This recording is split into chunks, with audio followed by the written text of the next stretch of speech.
soit loué pour notre présence en ces lieux. Nous allons aider les amis qui sont connectés sur Facebook pour suivre. Hein?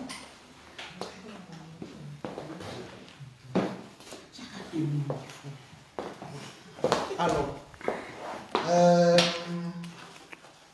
ce matin, nous avons prévu, comme vous le savez, dans le cadre des enseignements sur la fin du temps, l'eschatologie, nous allons continuer de réfléchir tous les jours, tous les dimanches, par rapport à ces thèmes.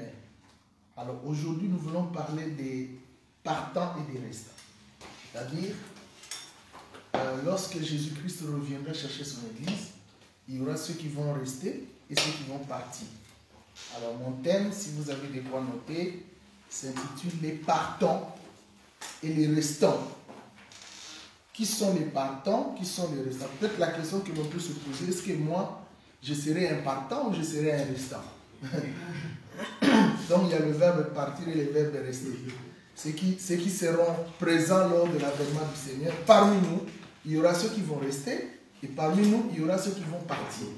Mais difficile de savoir qui sera parmi ceux qui vont rester et qui sera parmi ceux qui vont partir. Je vais d'abord vous donner quelques textes pour comprendre que ce que je dis, je ne l'invente pas. Je l'ai tiré de la Bible. Nous allons lire dans Matthieu chapitre 25. Excusez-moi, à partir du verset 10, nous lirons jusque le verset 12. Matthieu 25, 10 à 12. C'est la parabole de 10 vierges. Je lis la parole de Dieu. Amen. Pendant qu'elles allaient en acheter, l'époux arriva.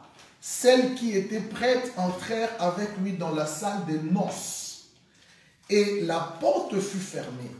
Plus tard, les autres vierges vinrent et dirent, Seigneur, Seigneur, ouvre-nous. Mais il leur répondit, je vous l'ai dit en vérité, je ne vous connais pas. Voilà, je ne vous connais pas. Donc, vous allez remarquer que ici, dans cette parabole, il y avait deux types de personnages, les femmes, les filles vierges et les filles folles. Et quand les filles vierges ont pu accéder à la porte dans la salle des noces, les filles, les vierges folles, elles n'ont pas pu accéder à la salle des noces. Donc, il y a eu dans cette parabole les entrants et les restants, les partants et les restants. Donc, ça c'est le premier texte. Je donne un deuxième texte pour confirmer justement cette assertion. Nous sommes dans Matthieu 24. Et là, nous lisons le verset 40. Matthieu chapitre 24, j'ai lu le verset 40. La Bible dit ceci. Alors des deux hommes qui seront dans un champ, l'un sera pris et l'autre laissé. Alors des deux hommes qui seront dans un champ, l'un sera pris et l'autre laissé. Des deux femmes qui moudront à la meule, l'une sera prise et l'autre laissée. Donc, dans cette façon de voir, vous allez comprendre qu'il y aura des restants. Ici, j'utilise les verbes que Jésus a utilisés ici. Il dit, l'une sera prise et l'autre laissée. Donc, les ayant pris, ceux qui seront pris, partis, voilà, et ceux qui seront laissés ou restés, les abandonnés. Donc, nous avons une catégorie de personnes qui vont partir et une catégorie de personnes qui vont rester. Si je vous pose la question, vous tous, vous direz, moi, je partirai. Ça, c'est clair. Si la question est posée, personne ne pourra dire, il ne partira pas. On ne peut pas discuter là-dessus. Mais, Jésus continue. Il dit, c'est vrai qu'il y aura des restants. Mais plusieurs parmi les restants chercheront à entrer, mais ne pourront pas. Nous allons lire ça dans Luc chapitre 13 et je vais revenir plus tard au verset 24. Luc 13, 24. Luc chapitre 13, verset 24. Je lis la parole du Seigneur. La Bible dit ici, attendez, Luc 13, 24. Je commence au verset 23. Quelqu'un lui dit, Seigneur, n'y a-t-il que peu de gens qui soient sauvés? Voilà la question. Seigneur, n'y a-t-il que peu de gens qui soient sauvés? Il leur répondit, efforcez-vous d'entrer par la porte étroite, car je vous l'ai dit, beaucoup chercheront à entrer et ne le pourront pas. C'est quand même fort de lire ça. Beaucoup chercheront à entrer et ne le pourront pas. Moi, je me posais la question de savoir pourquoi ils ne pourront pas entrer. Pourquoi ils chercheront à entrer et ne le pourront pas? Ils feront beaucoup d'efforts pour entrer mais ne le pourront pas. Parce qu'il y aura ceux qui seront partis et ceux qui vont rester. Il y aura ceux qui seront enlevés et ceux qui seront restés. Je n'encourage pas, y compris moi, y compris la Bible, aux frères et sœurs de rester après le départ de l'Église. Voyez, si vous voyez tout ce qui se passe aujourd'hui, si vous entendez comment les chefs de ce monde se coalisent justement pour amener le monde au chaos, et je me pose la question, le jour où l'Église partira, quel sera le sort de ceux qui vont rester? Ça sera horrible. Donc je n'encourage pas quelqu'un de passer au repêchage. S'il vous plaît, vous qui m'écoutez, tenez-vous prêts. Disposez-vous pour que quand le Seigneur viendra, vous partez avec lui. Amen. Sinon le sort sera terrible. Personne ne pourra acheter ni vendre.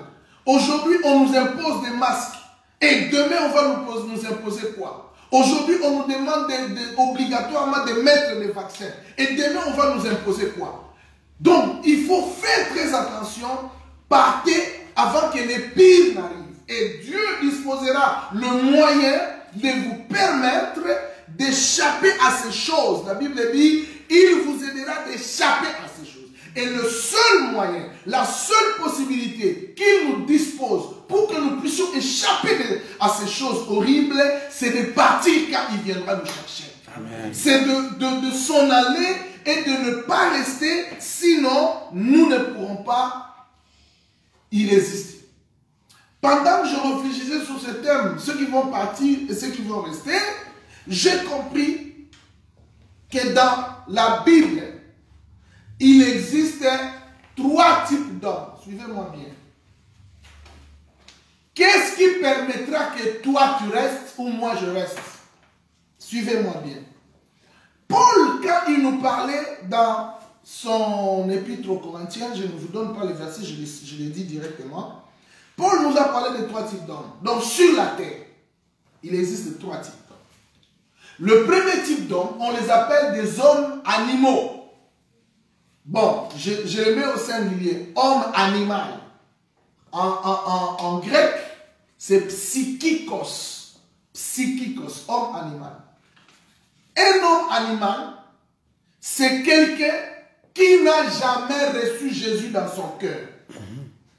Un païen, un incirconcis, tous ceux qui vivent sur la terre, quelle que soit la religion, mais quand il n'a pas Jésus, c'est un homme animal, parce que Jésus a dit, je suis le chemin, la vérité et la vie.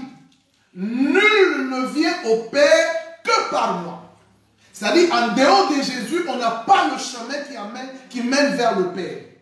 Ce qui signifie, quelle que soit la religion que tu te trouves, ou tu as adhéré, si tu n'as pas Jésus en toi, tu es un homme animal.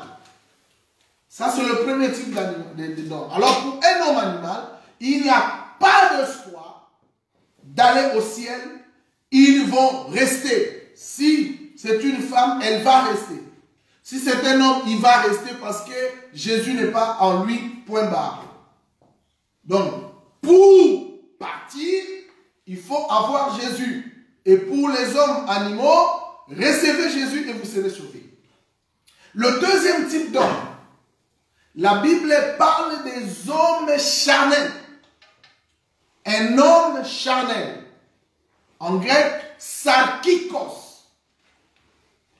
Un homme charnel, un sarkikos, c'est quelqu'un qui a reçu Jésus, qui est enfant de Dieu, qui vient à l'église. C'est une intercesseuse, un évangéliste, un pasteur, pourquoi pas. Il sert Dieu, peut-être un chantre, un adorateur, mais c'est un homme qui est conduit par sa chair. Il est charnel. Ça signifie quoi, être charnel? Être charnel, ça signifie qu'il est chrétien, mais les désirs de la chair, les péchés, les convoitises de la chair supplantent sa foi et font qu'il ne puisse pas vivre selon la direction du Saint-Esprit. C'est un homme charnel. Il vit dans sa chair selon le péché. Sarkikos. Le troisième type d'homme, selon Paul, c'est ce qu'il appelle des hommes spirituels. Pneumatikos, en grec. Un homme spirituel, un pneumatikos, c'est quelqu'un qui vit. Donc, d'abord, c'est un chrétien. Il a accepté Jésus. Pasteur, évangéliste, choriste, chantre, intercesseur. Il sert Dieu. Et il vit dans la communion avec le Saint-Esprit. C'est-à-dire, il est rempli du Saint-Esprit. Parce que les désirs de la chair sont en opposition à ceux de l'esprit. Un homme charnel, c'est les désirs de la chair qui prédominent sur lui. Tandis qu'un homme spirituel, il est dominé et prédominé par les désirs de l'esprit parce qu'il vit en communion permanente avec le Saint-Esprit. Par rapport à ces trois types d'hommes, nous voulons dire que dans l'Église, en majorité, nous retrouvons les deux derniers types d'hommes, des hommes charnels et des hommes spirituels. C'est-à-dire, un homme charnel, il est chrétien, croyant, converti, il a Jésus, né de nouveau peut-être, mais il vit dans sa chair. Un homme spirituel, chrétien, converti, né de nouveau, croyant, dans l'église, il sert Dieu, mais il vit dans la communion avec le Saint-Esprit. Suivez-moi maintenant. Quand Jésus disait, dans le texte, quand Jésus disait, l'un sera pris et l'autre laissé, il parlait de qui?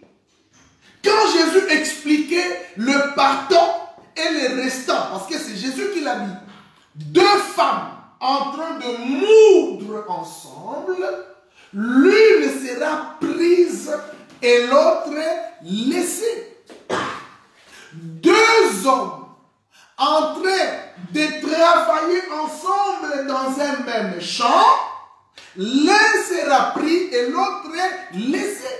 Qu'est-ce que nous devons comprendre dans l'un sera pris et l'autre laissé? J'ai deux considérations, j'ai deux compréhensions. D'abord, dans l'un sera pris et l'autre laissé, j'ai la première considération, celle de savoir, de comprendre que ceux qui seront pris, ce sera de chrétiens qui seront prêts, nés de nouveau, marchant avec le Saint-Esprit, et ceux qui seront restés seront des païens. Païens, donc des hommes animaux, des psychikos. Ils vont rester d'office. Donc, ça, c'est la première considération. Parmi ceux qui vont rester, c'est le premier groupe des hommes animaux. Ils vont rester parce que ce sont des païens. Mais la deuxième considération que j'ai, là, c'est sérieux. Là, maintenant, je rentre dans l'église. Parce que dans l'église, nous avons des sarkikos et nous avons des pneumatikos, des hommes charnels et des hommes remplis du Saint-Esprit. Donc, maintenant, si je rentre dans l'église, je pose la question, qui partiront, qui ne partiront pas? Voici la réponse que j'ai. Ceux qui sont charnels, si jamais Jésus vient le trouver pendant que les désirs de la chair sont en train d'abonder dans leur corps, dans leur cœur, dans leur vie, ils vont rester. Donc, dans la deuxième considération, ceux qui vont rester, ce sont des croyants, mais n'étant pas prêts. Yes. Ils n'étaient pas prêts parce que Jésus dit, veillez et priez. Ça veut dire, soyez prêts. Mais ceux qui n'étaient pas prêts, qui vivaient dans la chair et que le Seigneur vient le trouver pendant que la chair prédominait, abondait, et donc ils vont rester. C'est cela ma deuxième considération. Je peux le voir dans la parabole des 10 vierges. Toutes étaient des vierges. Mais dans ce groupe de vierges, il y avait des sages et des folles. La différence, le titre de sage et folle, ça ne signifie pas que les sages étaient plus sages, les folles étaient plus folles. Ça signifie tout simplement la prudence de sage et l'imprudence de folle. Le sage était prudente, le folle n'était pas prudente. Les sages ont préparé en avance ce qu'elles devraient amener. Les folles n'ont pas pu préparer en avance ce qu'elles devraient amener. Donc je reviens dans ce que je disais, dans ce que Jésus a dit. Il y a ceux qui vont partir et ceux qui vont rester. J'ai deux considérations. La première, ceux qui vont partir, les croyants dans la communion du Saint-Esprit, ceux qui vont rester, des païens. Mais la deuxième considération, maintenant je rentre dans l'église. Ceux qui vont partir seront des chrétiens et marchant selon l'Esprit. Ceux qui vont rester, ce sont des croyants, ou peut-être des chrétiens aussi, mais marchant selon leur chair et n'étant pas prêts. Pourquoi j'ai dit ça? Pourquoi j'ai dit ça? Parce que si on suit bien dans l'ordre du départ, suivez-moi bien, je vais m'expliquer. Dans l'ordre du départ, ça c'est Paul qui dit comment nous allons être enlevés, comment nous allons partir. Il faut qu'on vous explique ça. J'aimerais lire avec vous ce texte. Nous sommes dans 1 Thessaloniciens 4, 15 à 18. 1 Thessaloniciens 4.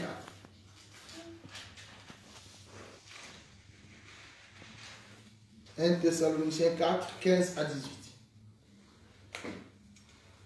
Alors, Paul dit ceci. Voici en effet ce que nous vous déclarons d'après la parole du Seigneur. Nous les vivants, restez pour l'avènement du Seigneur. Nous ne dévancerons pas ceux qui sont décédés, car le Seigneur lui-même, suivez bien le verset 16, car le Seigneur lui-même a un signal donné, virgule, à la voix d'un archange, virgule, et au son de la trompette descendra du ciel, d'accord? Au son de la trompette des dieux, pardon, merci, descendra du ciel, et les morts en Christ ressusciteront premièrement. Remarquez le verset 16. Paul nous donne 3 signaux. Suivez-moi bien. Très intéressant. Paul nous donne 3 signaux. Il dit, le Seigneur lui-même a un signal donné. Attention, ce n'est pas le A du verbe qui est ici, le verbe avoir, non. C'est le A de la préposition. Il faut bien comprendre la grammaire française. C'est le A de la préposition. Ça signifie, c'est pas, on ne peut pas lire, car le Seigneur lui-même a un signal signal, comme si il a un signal. Non, mais le Seigneur lui-même a un signal qui sera donné. C'est-à-dire, le Seigneur va signaler. Il va nous signaler avant, si je m'en tiens à l'ordre hiérarchique tel qu'établi par Paul, je peux dire, d'abord, il y a un signal qui est donné. Là, je parle de l'enlèvement. Il y a un signal qui est donné. Et après le signal, il y a une voix qui s'est fait entendre. Et après la voix, il y a un son de la trompette qui sonne. Est-ce que je me fais comprendre? Amen. Donc, il y a 3 signaux. Maintenant, le signal, parce que le point A, on peut dire, les 3 signaux sont, petit A, le signal donné, petit B, la voix de l'archange, petit C, le son de la trompette. Je reprends. Voici les 3 signaux qui doivent nous rentrer en nous pour nous permettre de nous enlever, de partir à la rencontre du Seigneur. Paul dit, un signal.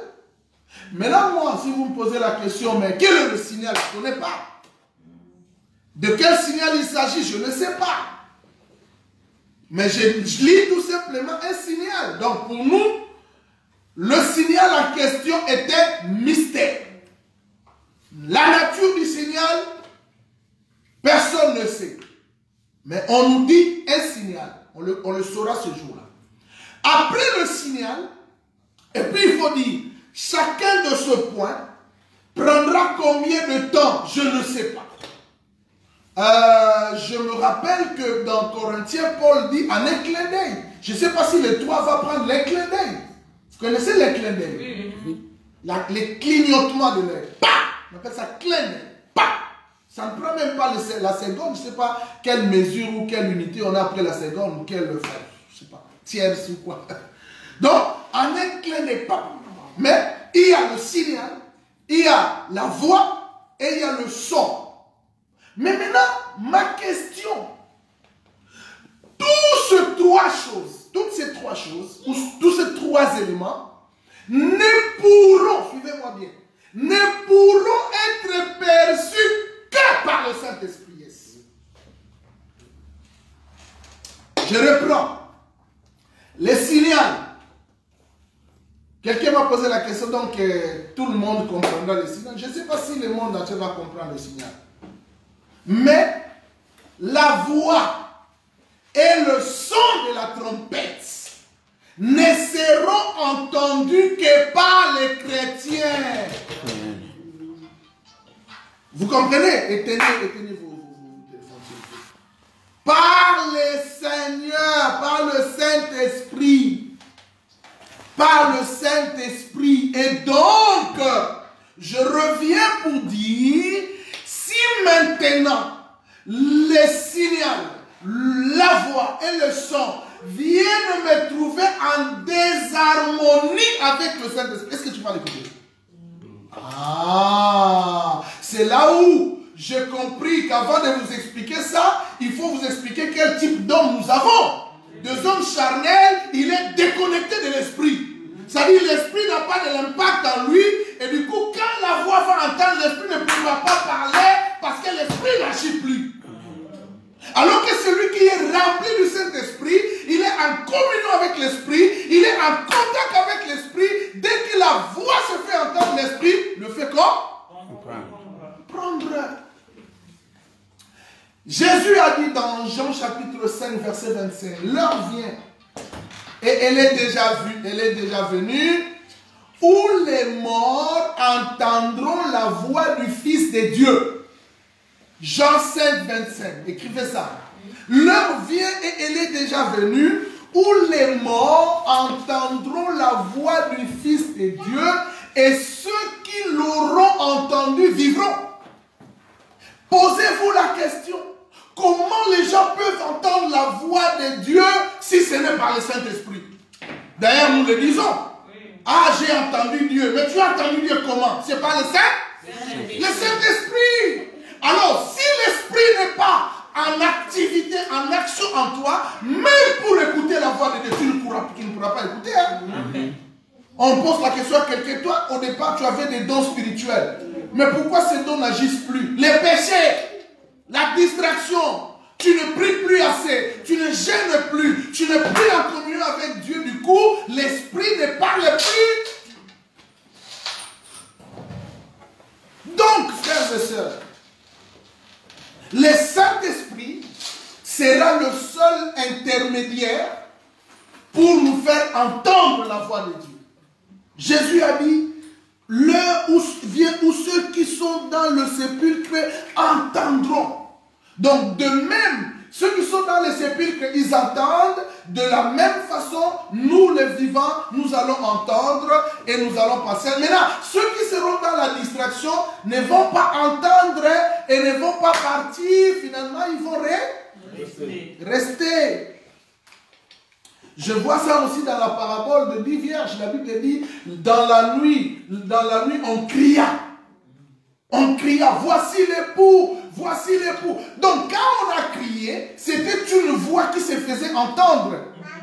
Et les gens qui ont entendu cette voix, c'était ceux qui étaient en communion avec le Saint-Esprit. Donc mes amis, je vous exhorte ce matin à réguler votre communion avec le Saint-Esprit. Ceux qui vont partir, c'est ceux qui ont l'écoute avec le Saint-Esprit. C'est ceux qui marchent en harmonie avec le Saint-Esprit. C'est ceux qui font que la domination de l'Esprit soit réelle sur l'activité de la chair. Et c'est ceux-là qui vont partir. Pourquoi? Pourquoi? Attention. Parce que le Saint-Esprit suit 3 étapes si vous ne l'entretenez pas. Ou si vous vous laissez emporter, dominer par les péchés, par les désirs de la chair. Vous connaissez un verset qui dit « N'attristez pas le Saint-Esprit ». Écrivez. On ne va pas lire, écrivez seulement. Éphésiens 4 et 30. N'attristez pas le Saint-Esprit. C'est un ordre. Il est à l'impératif. N'attristez pas. Donc, lorsque mes péchés s'accumulent, Éphésiens 4 et 30, mes péchés s'accumulent, mes péchés deviennent de plus en plus nombreux, vont finalement me pousser à attrister le Saint-Esprit.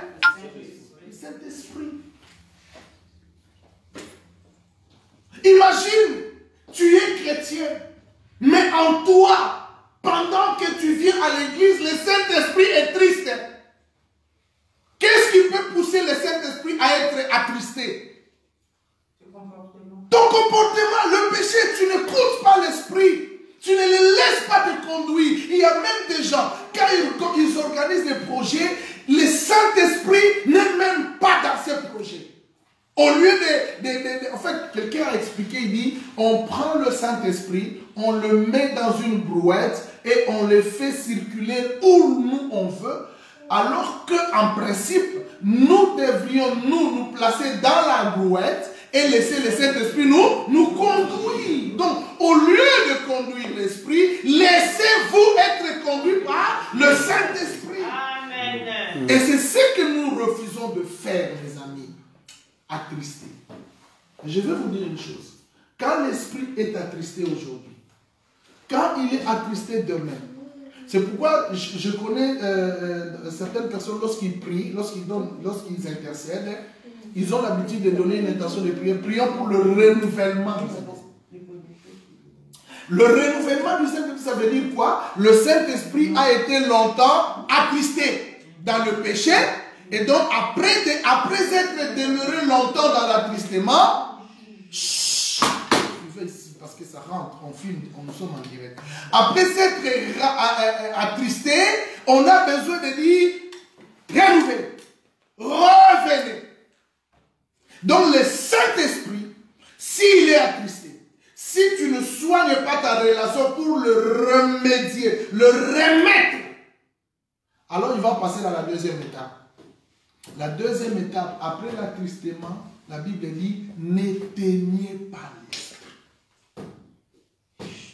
Longtemps attristé, il finira par être éteignez, éteignez, éteignez. La Bible le dit dans 1 Thessaloniciens 5,19.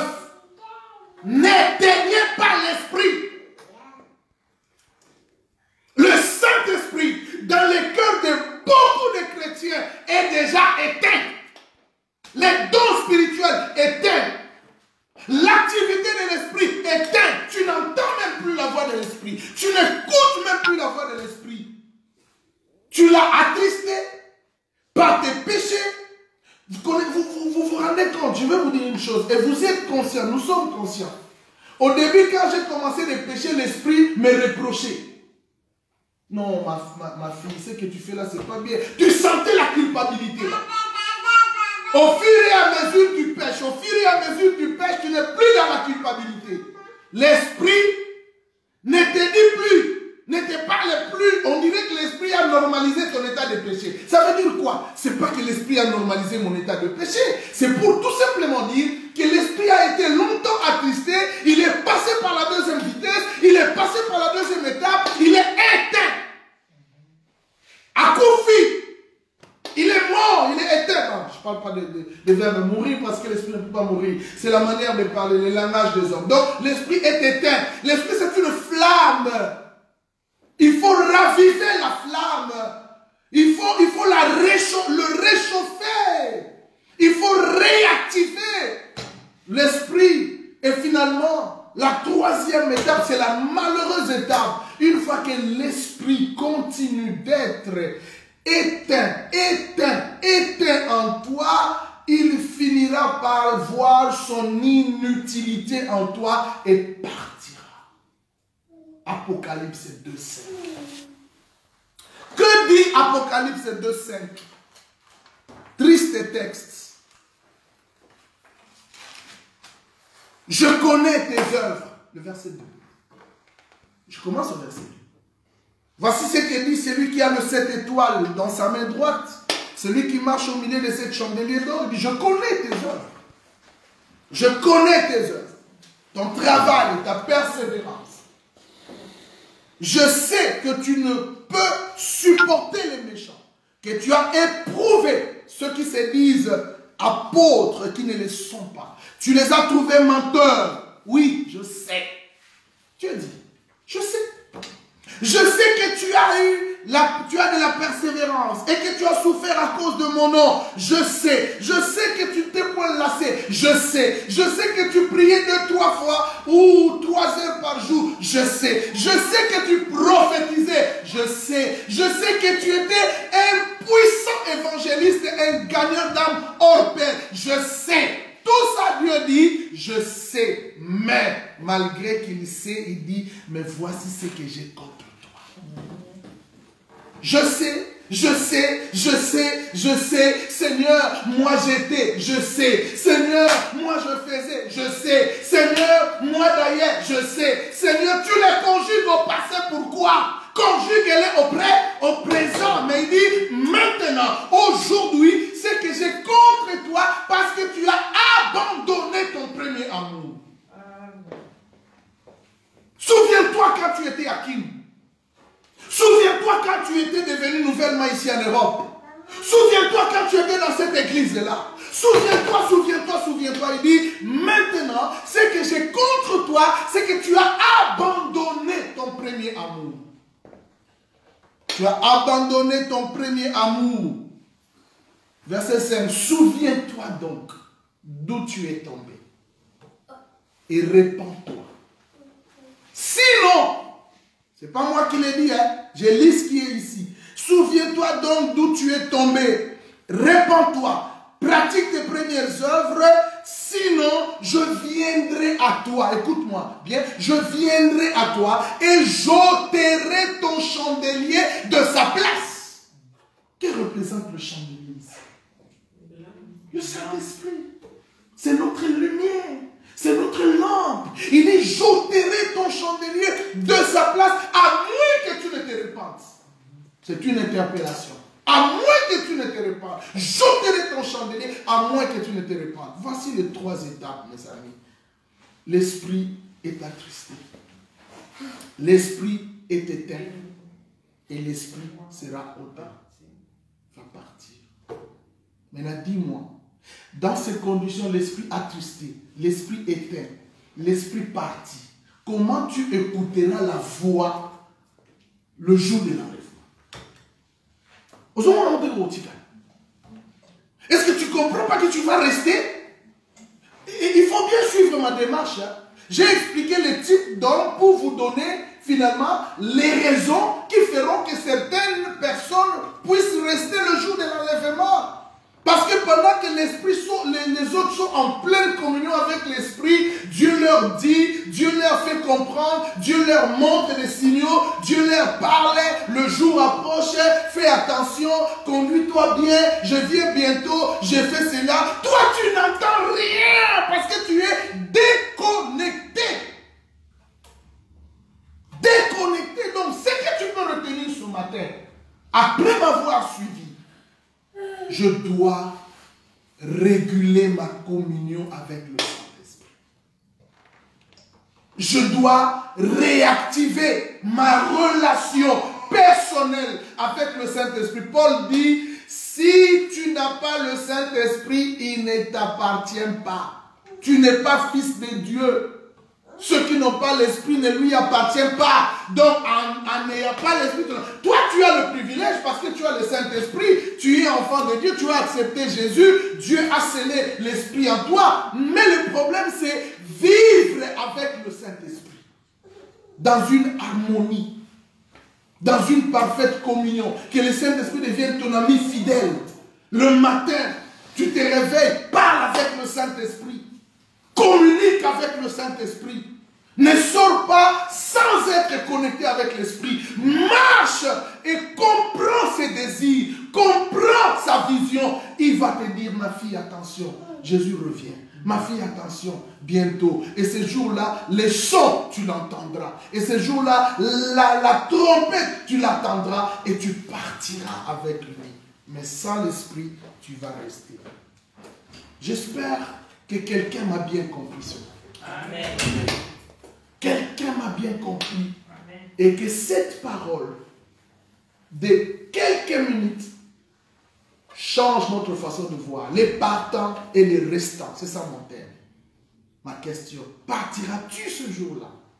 Si oui, quel est le niveau, le degré de ta relation avec l'esprit qui te dérange partir? Sinon, arrange-le maintenant. Que le Seigneur vous bénisse et qu'il bénisse sa parole. Je vais prier pour vous fermer les yeux. Seigneur Dieu, ce matin, je viens te recommander tes enfants. Tes fidèles de partout qui nous ont suivis et qui nous suivent. Afin de comprendre le message de ce matin. Les partants et les restants. Et là, tu nous as fait comprendre quelque chose de très, très particulier. Les degrés de notre relation avec le Saint-Esprit. Parce que c'est par rapport à l'Esprit que nous allons comprendre le temps et même écouter quand tu viendras nous chercher. Et même l'enlèvement sera fait par le Saint-Esprit. Parce que Jésus a été ressuscité par le Saint-Esprit. Les morts en Christ seront ressuscités par le Saint-Esprit. Ceux qui seront vivants seront transformés par le Saint-Esprit. Et donc notre communion avec le Saint-Esprit est primordiale. Laisse que cette parole bénisse un plus grand nombre. Nous voulons, Père, le partager nombreux, beaucoup, et que ceux